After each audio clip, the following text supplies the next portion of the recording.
RAB ১২ CPSC বগুড়ার অভিযানে বগুড়া জেলার কাহালু থানা এলাকা হতে অভিনব কায়দায় মাদক পরিবহনকালে ১৮৪ গ্রাম হেরোইনসহ একজন নারী মাদক ব্যবসায়ী গ্রেপ্তার। র‍্যাব ১২ সিপিএসসি বগুড়া গোপন সংবাদের ভিত্তিতে জানতে পারে যে নওগাঁ হতে বগুড়াগামী বিআরটিসি পরিবহনে যাত্রীবেশে একজন মাদকদ্রব্য ক্রয় বিক্রয়ের উদ্দেশ্যে মাদকদ্রব্য হেরোইন বহন করিয়া নিয়ে আসিতেছে।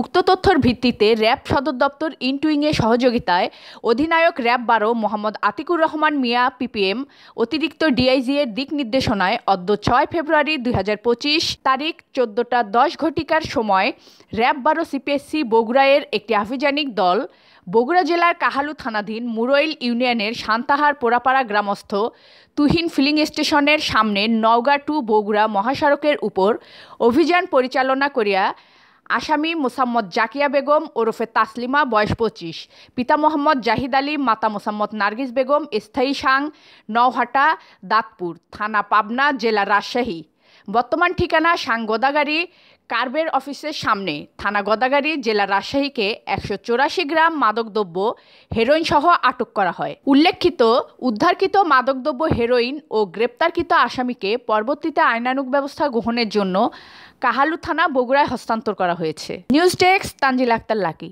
ওয়েবসাইটে বিডি2 নিউজ টিভি দেখতে লগ ইন করুন bd2news.com, Facebook page BD two news, YouTube BD two news. এতক্ষণ বিডি2 নিউজের সাথে থাকার জন্য আপনাদের সবাইকে ধন্যবাদ।